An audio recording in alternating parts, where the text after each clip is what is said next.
Too good.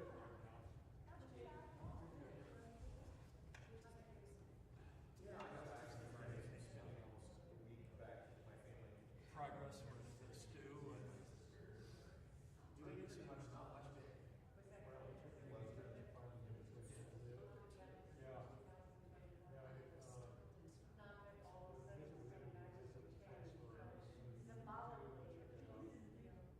Well, that's the turning of the year. It's always an opportunity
Good morning.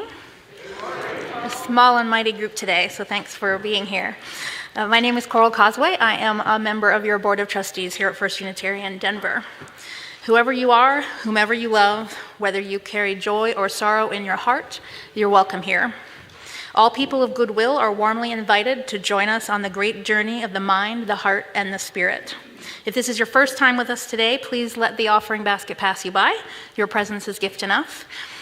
We would love for you to join us in the community room after the service for coffee hour. We'd love to get to know you a little better and answer any questions that you have about our community. If you're looking for ways to engage with our community and support the work of our congregation, please visit the opportunities table, which is at the back of the community room after the service. There are a variety of activities that could use more helping hands, and we would love to match you with something that interests you. Please remember to silence your cell phones and other electronic devices, and welcome to worship. And please take a moment, for those of you in the room, to greet those around you.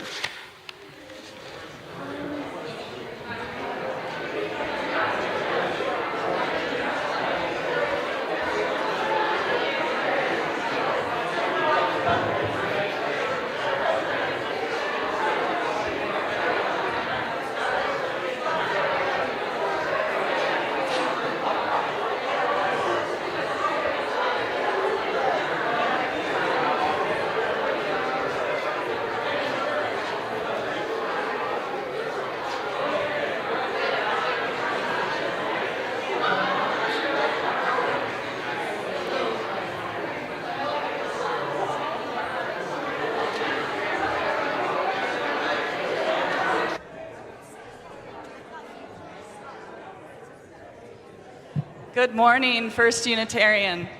So glad you're here today. Whoever you are, wherever you are, joining us here or online, you are welcome here. Please join us now in singing our welcome song.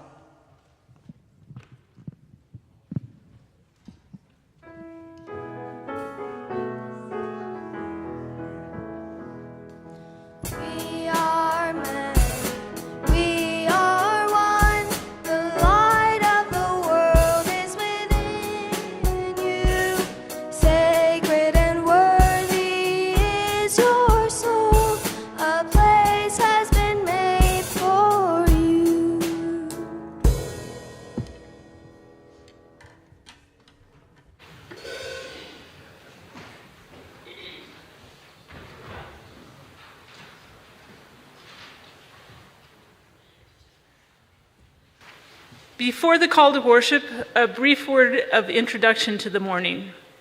First, the children will be remaining here with us instead of going to their classes. All children and the young at heart are welcome to play quietly in the peaceful play space over there near the north window.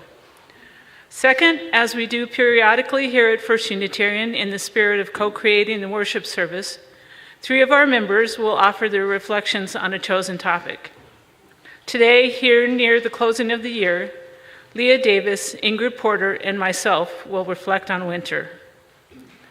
Our call to worship is Blessing for the Longest Night by Jan Richardson.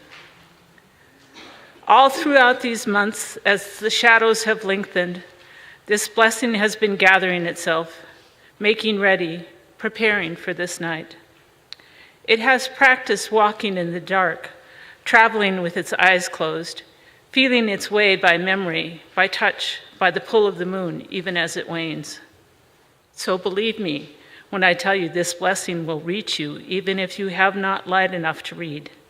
It will find you, even though you cannot see it coming. You will know the moment of its arriving by your release of the breath you have held so long, a loosening of the clenching in your hands, of the clutch around your heart, a thinning of the darkness that had drawn itself around you. This blessing does not mean to take the night away, but it knows its hidden roads, knows the resting spots along the path, knows what it means to travel in the company of a friend.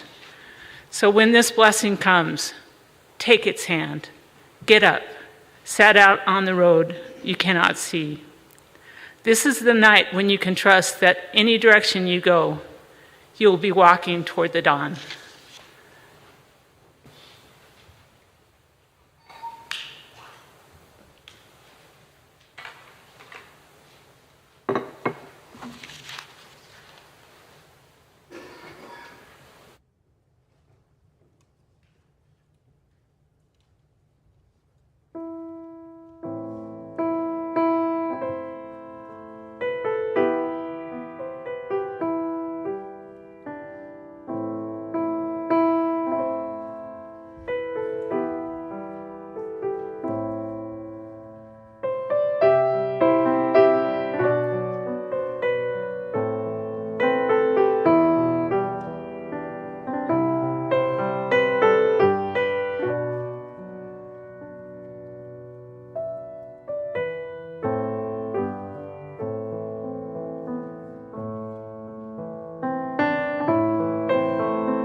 Good morning.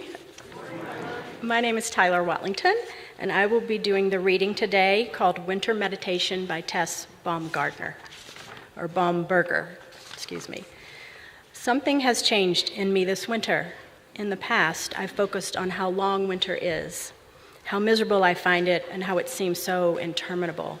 This winter, I find myself thinking instead that every day, every hour, every minute brings us just that much closer to spring. We all experience wintry times when things seem harsh and frozen, or muffled by layered shrouds of snow. It is helpful to remember that each day that dawns bleakly, each night that wraps its cold cloak around our hearts, brings us closer to that time of warm and vibrant sun. It is perhaps helpful to consider that turning towards spring is an active thing. The earth, which seems so stable, in fact flies quickly through space on its path that tilts us ever towards the source. So too, each memory we lay to rest, each truth in ourselves that we encounter and accept, each wrong act that we forgive, ushers us on towards renewal.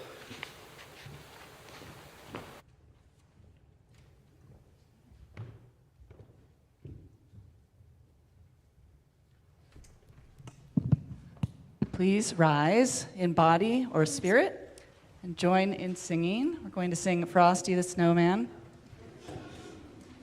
I think my son Eben wanted to play on this, but I don't know where he is. Eben, where are you? Come on down.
All right, it's hard to follow that, but here we go. This is a reading by John Saxton. A religious community is like a river formed when the many streams of our lives that meet and merge flow to the sea. As members and friends of this religious community, we share our time, energy, creativity, imagination, vision, and talents, and the streams of our individual lives to create a river that is both deep and broad. A river that is made of many streams, sustains life, and refreshes the land through which it flows. But the river of this community also depends on our shared financial support that makes real our shared values and vision. We'll now receive an offering for the support of this religious community. Please be generous. Thank you.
Hi, I'm Cindy Robertson, and I was asked to read this morning because of an illness of somebody that was supposed to. And as I read it a couple times aloud before I came up here, I thought about the words and how much they may mean to us this next few years as we live through a lot of changes that are going to be hard. I think if we carry these words inside our hearts, it'll help. Let us face the trials of a bright season with the inner calm, because we know there are deeper meanings. We have looked into the pool of suffering, and we have not lost hope. Let that knowledge strengthen us. When we are overcome with despair, let us be glad about our improbable existence and be content to wait for the next moment, the next possibility, because it may bring unexpected joy. For a little space of time, we have laid our burdens down. For a little space of time, we have cast our sorrows into a circle of light. For as long as we are able, we will bask in the warmth of that is life. These candles will flutter and burn out, sending the room into darkness, but our hearts contain a more powerful flame. It's in our hearts that burns life, complex and difficult, in all its uniqueness and mystery. We carry hope into the world simply by carrying on, helping others, and living our lives as best we can. Even on the darkest nights, when all we can do is curl up and weep, the ember of life is in us, burning intensely. That radiance is more brilliant than any holiday decoration. It is more enduring than any loss, and its flame worth protecting, worth fighting for. Let us nurture that warmth and life in us. Let us go into a cold winter night and warm its air even slightly with our breath as we go. Let us pass from this safe place, knowing that we carry sanctuary in us. In the coolness of the night, we will walk in peace. In the quiet of the starlight, we will walk in hope. In the company of all life, we will do our best to love. Go forth, breathe the crisp air, feel your feet upon the earth. Know that you are in good company. Nurture the ember that glows inside you, for it is robust and will give you strength. So be it. So we will go.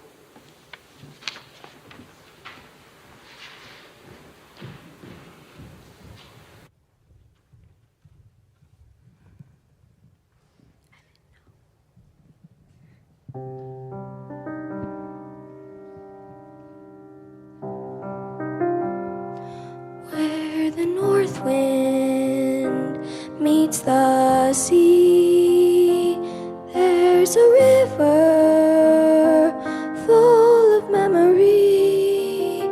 Sleep, my darling, safe and sound, for in this river all is found.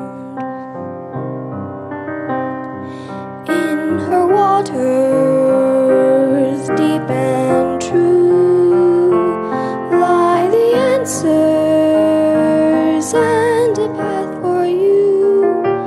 Dive down deep into her sound, but not too far or you'll be drowned.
Hi, I'm Nan Wigington. You'll find me most Sundays hiding behind the book table. Mike may have asked me to do this reflection because he knows I'm like this season, cold and dark. Mike said this reflection should be a little kid-friendly, but I'm here to tell you, winter is not kid-friendly. Winter is not people-friendly. It's about 3 months of unfriendliness, almost 89 days of treachery and meanness. And December is only the beginning. We still have January and February to get through. Full of blizzards and blindsides, winter is downright cruel. Take the January my father got sick. Winter didn't care that he would die soon. It puffed up and blew hard for days and days. Its winds marshaled an army of tumbleweeds to invade our doors and backyards and fences. The winds lifted a layer of grit from the fallow field at the end of our subdivision street and pelted our legs and hands and faces with tiny, dirty pellets.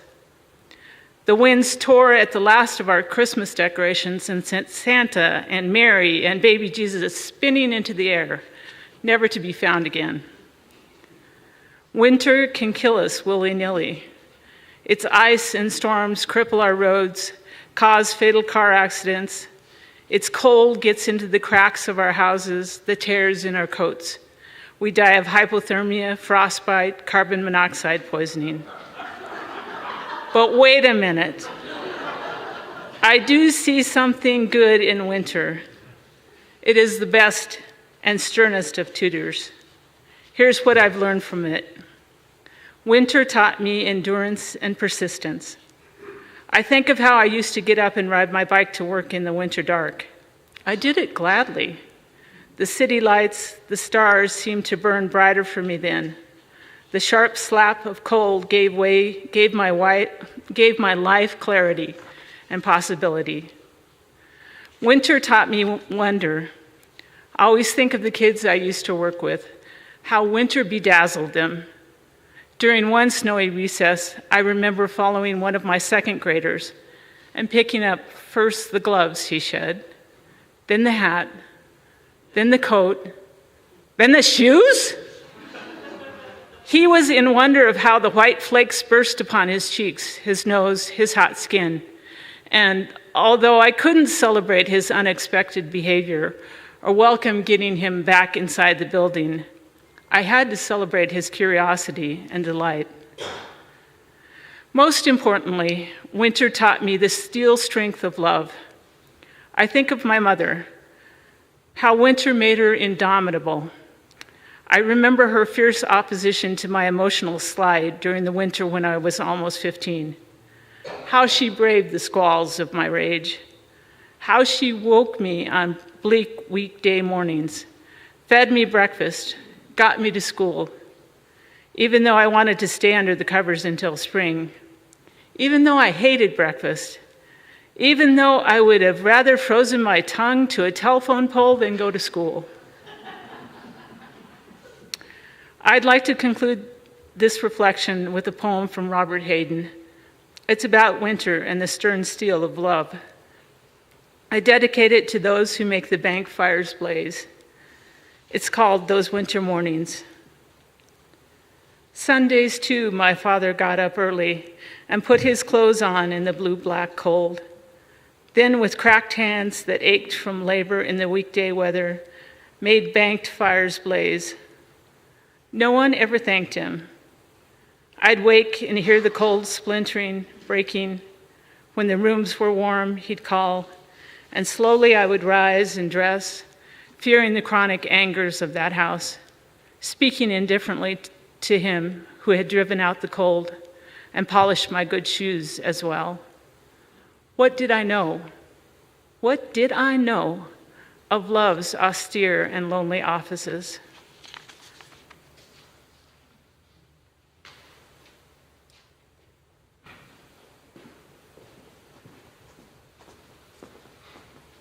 Good morning. If I don't know you yet, I'm Leah Davis. So in 2013, I wrote the music for an original holiday pageant called Avenue UU. Yes, it was a spoof on Avenue Q with puppets. Nan was in that show. And the story was written by Eric Bliss, our previous DRE at the time.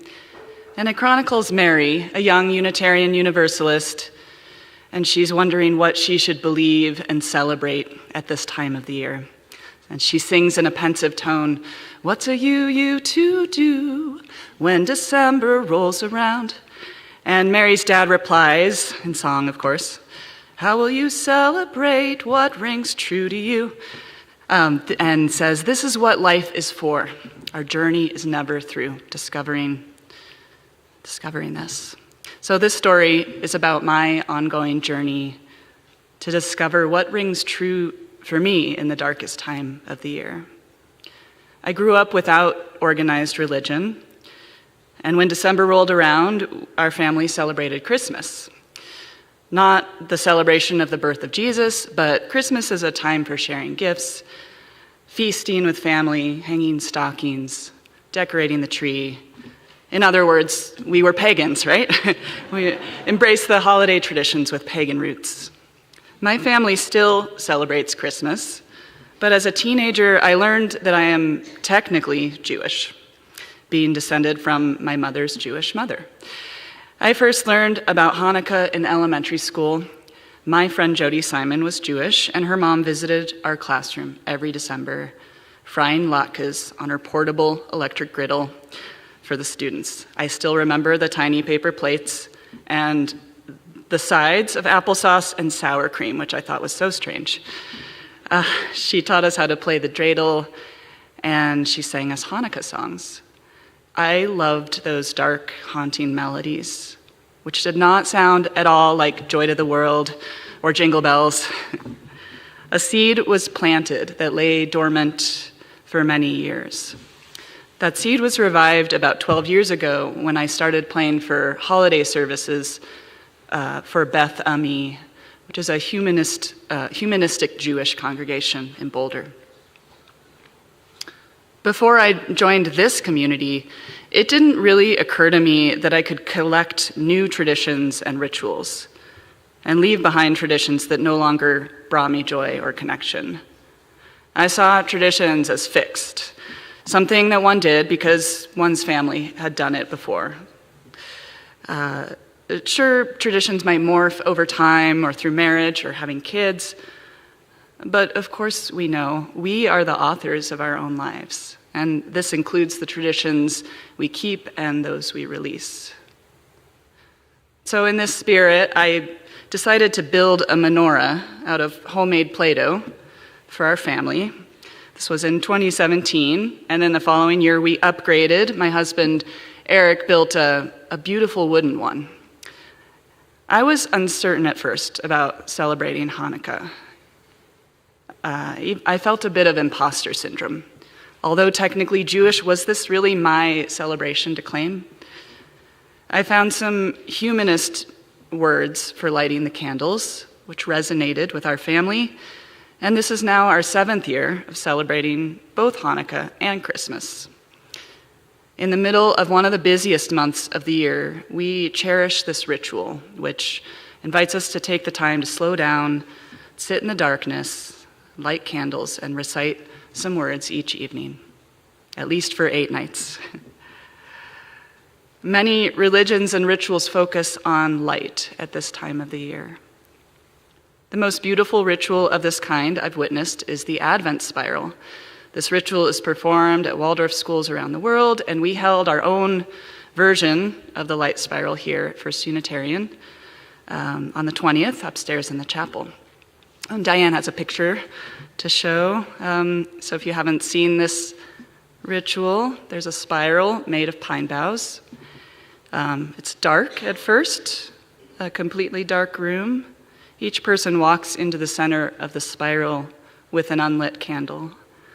They light their candle using the lit candle in the middle, and then they turn and walk back out and place their candle along the pathway. So when everyone is finished, it looks like this. The spiral is aglow with candlelight. And the community has created and then beholds the return of the light. I first witnessed this ritual in my early 20s when I worked at the Denver Waldorf School, and it was the first time I had seen a ritual so quiet and contemplative in the middle of winter, and my first real exposure to the idea that the winter solstice could offer a different way to celebrate in December. It felt exactly right for this time of the year, quiet and reverent and peaceful. I was deeply transformed, brought to tears, in fact, watching the Waldorf School kids drop into their bodies and remain quiet in this reverent space for 45 minutes, their faces lit up by the candles in this dark room. This is a transformational ritual for adults as well. At the end of our ritual, one of our church members said to me, "I am such an impatient person, and this ritual really helped me let go of my impatience." Alas, I cannot replicate this Advent spiral in my living room, and it's really for a community to do together. So instead, I've been looking for ways to create a similar spacious quietness in midwinter. December is brimming with celebrations, preparations, and festivities, and I love all of that too. But I also am trying to make sure I take time to sit in the dark and write and walk in nature, even when I don't feel like I have the time. Especially when I feel like I don't have the time. Because every time I quiet my mind and find a way to go inward, and to feel whatever I'm feeling, this is when I find the magic of midwinter. So may each of us delight in curating our own collection of rituals and traditions, in winter as well as all year long, the ones that truly bring us joy and insight and peace.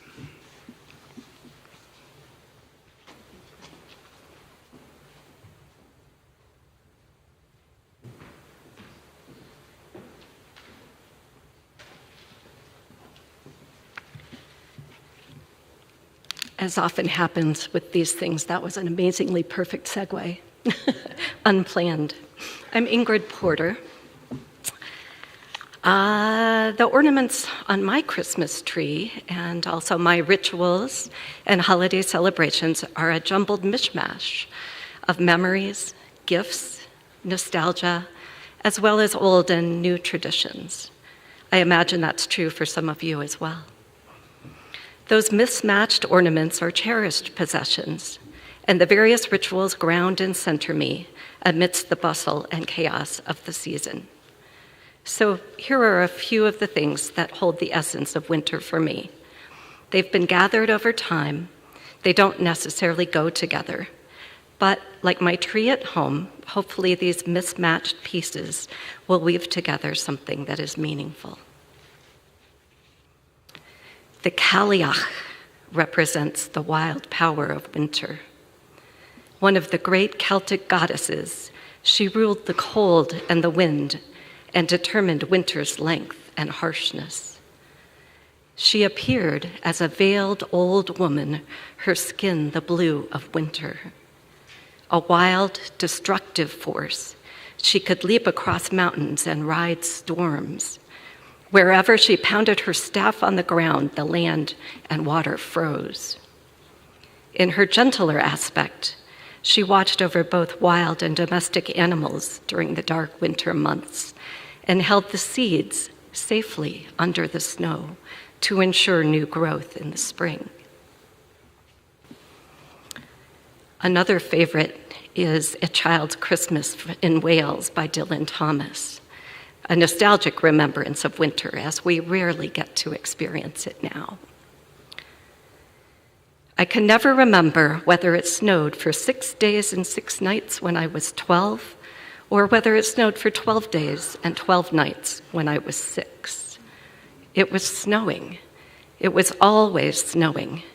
December in my memory is white as Lapland. But here, a small boy says, "It snowed last year too. I made a snowman."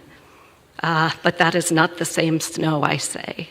Our snow was not only shaken from whitewashed buckets down from the sky, it came shawling out of the ground, swam and drifted out of the arms and the bodies of the trees. Snow grew overnight on the roofs of the houses. I was raised Christian, and I retain much fondness and nostalgia for the church and the family Christmas celebrations that I was part of. But these days, celebrating the winter solstice is much more meaningful to me. Waiting in the dark for the return of the sun feels elemental. It connects me to generations of ancestors past and to all of our Festival of Light traditions. I always feel a small anxiety deep in my animal self as the days become shorter and shorter, even though I know the science of our Earth's orbit. And I always breathe a sigh of relief at sunrise on the winter solstice as we begin our journey back toward more light. Growth will come again. Life as a now single person can feel cold and isolating, especially in winter. Lately, I've been learning more about the Danish concept of hygge, and I apologize if I'm not pronouncing that right. Unfortunately, popular culture has simplified this into candles, hot drinks, and a blanket. But it has a deeper philosophy. The word comes from the Old Norse and means protected from the outside world. It reflects the values of Danish society: equality, togetherness, safety, trust, and personal wholeness.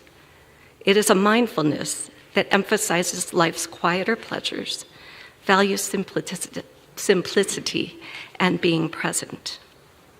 I don't remember it as often as would be helpful, but when I do, my too empty house feels more like a home, and I find more peace and contentment. It has also led me to think more intentionally about finding pleasure in winter, seeing the shapes of the tree branches that are usually hidden, the cold blue of early evening, wood smoke, candlelight, the soups, so many soups, and the scent and warmth of baking, the stillness, the quiet of evening walks, snowshoeing, blue-purple twilight and warm golden light from the windows, coming in out of the cold with the anticipation of warmth and nourishment, of being welcomed, if only by the cat. The swirl and companionship of the holidays and the deep quiet of long evenings with a book or project. Breathing in fresh, cold air while curled up warm and snug. Dylan Thomas captures this juxtaposition of winter, and it's a perfect place to end. It was very warm in the little house. Looking through my bedroom window, out into the moonlight and the unending snow, I could see the lights in the windows of all the other houses on our hill and hear the music rising from them up the long, steadily falling night. I got into bed. I said some words to the close and holy darkness, and then I slept.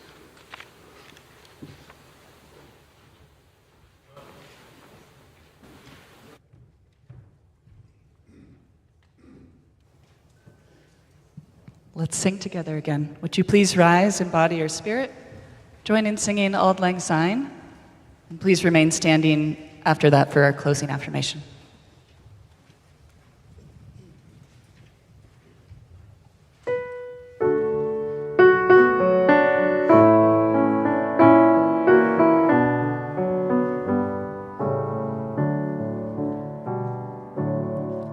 Should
Be noble, for you were born of the stars.